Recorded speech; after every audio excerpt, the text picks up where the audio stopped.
Okay, so we are up to day 6, and the opening round match, which I caught the last, I want to say 20 minutes of, Japan shocked Colombia. Now, Colombian fans online are quick to point out they were playing a man down from 3 minutes into the match. So what happens when you hit the ball with your hand, and there's some debate about whether or not it was intentional, but either way, red card handed out, Japan wins it 2-1. And it's one of those interesting things that, and it goes across all sports, that if your team loses in this situation, you say, well, we were one man short. Now, if they tie or they win in that situation, you go, look how good we are. So it's a disappointment for Colombia. Colombia is kind of one of those hard luck countries when they get there, and we'll see how this affects them moving forward, because for Japan, it's a huge win. It is the first time, according to the headlines I've read, it is the first time ever that an Asian country has beaten a South American country at the World Cup. So the Japanese players should be very proud of themselves. They played a solid shutdown game against the Colombians, Colombia. And, you know, honestly, I thought, okay, so we're in for the day of upsets, which set up Senegal and Poland. And I want to say right now, I went into that game thinking, all right, well, Poland's going to be the favorites here. And there was talk about how they were favored, but Senegal really controlled this game.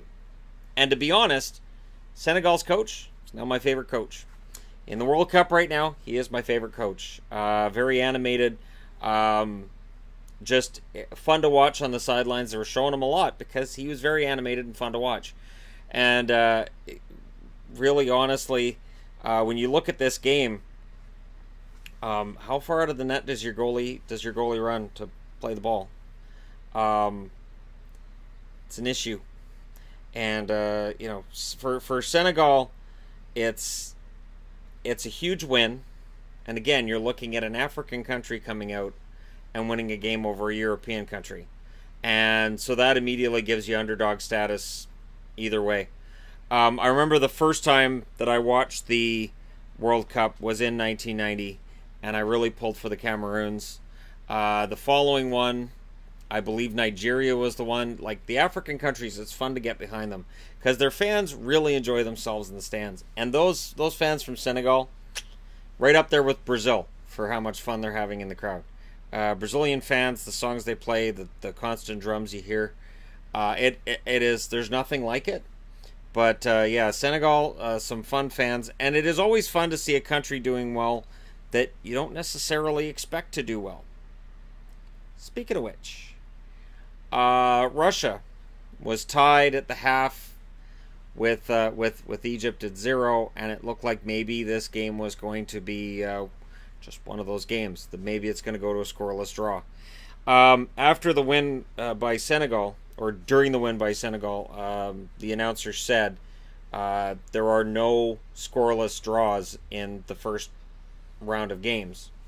And I think he said that was a first since, I want to say, 1978. It may have been a first overall. They just throw out all these stats during games, and I don't necessarily write them all down, where they talk about all these various World Cup things. And it has been an offensive World Cup. By soccer standards, this has been a bit of a show. And yet, we're now up to 5 own goals, which brings me back to Egypt. Egypt scored 2 goals today, but they only scored 1 on the Russian net. 1 they scored on their own net. And I don't blame the defender on this one. Honestly, if he hadn't made that play, the ball likely gets to the Russian and goes in anyways. There were some confusing plays by a goaltender when I see a goaltender punching it out when he probably should hold on to it. That's an issue. But when I see also a goalie come too far out and then a defender go, well, I can't catch him, and he lets up, that's frustrating too.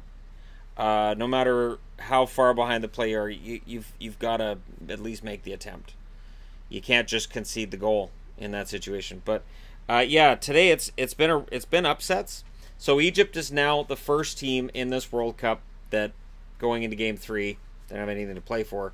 They're the first team officially eliminated from playoff contention, And the Russians just clinched a berth at round of 16. And I keep hearing announcers talking about how, you know, this very derided Russian side, and this Russian side that wasn't expected to do anything. When I did my preview for this tournament and I talked about the Russians being in the round of 16, I didn't think I was saying anything that was potentially controversial. I certainly didn't view the Russians as being underdogs, because I've watched Russians play in this before. Russia's a good country when it comes to playing soccer. I look at their FIFA rankings and go, okay, well, I still think they're going to make the round of 16, because the other part of it is, when you look at Saudi Arabia, look at Egypt, their group isn't the strongest group. They're not in any kind of a group of death situation. It is good for the tournament when the host country makes it to the next round and they get into the whole playoff scenario.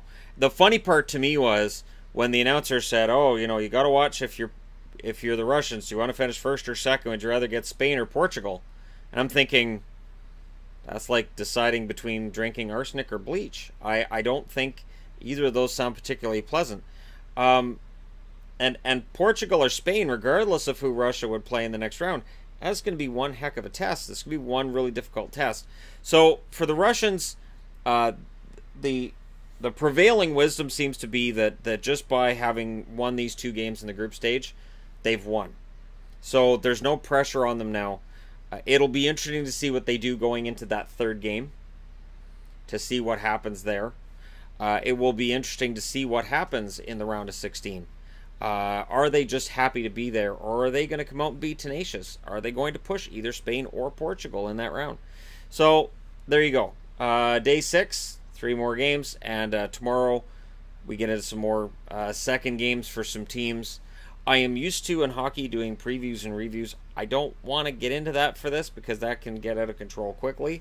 But the Russians, whoever didn't think the Russians were good enough, I don't think they necessarily were paying attention to much other than the FIFA rankings, because they're a good team. So anyways, you guys can let me know what you think in the comment section below, though. Should a goalie just punch the rebound back out, or should they catch it when they get the chance? Again, I'm in the catch it, smother it. Same as in goaltending. I think when a goalie just kicks a rebound out rather than cover it in some situations, it's a really bad idea. If you have to kick it out because you don't have time to cover it, fine. But if you can catch it. And in soccer, you can catch it, get everybody out of there, and then kick it halfway down the field. It's one of the reasons why when I've played soccer, I prefer to play goal. Because all I have to do is come out, grab the ball, and kick it over halfway down the field, and I look like a good goalie. I don't have to do a whole lot else. Just make sure that ball doesn't go in. Doesn't matter if they get shots on the net or not. As long as then that ball comes close to the net, I'm the one that gets it, and I'm the one that kicks it way out. We're in good shape.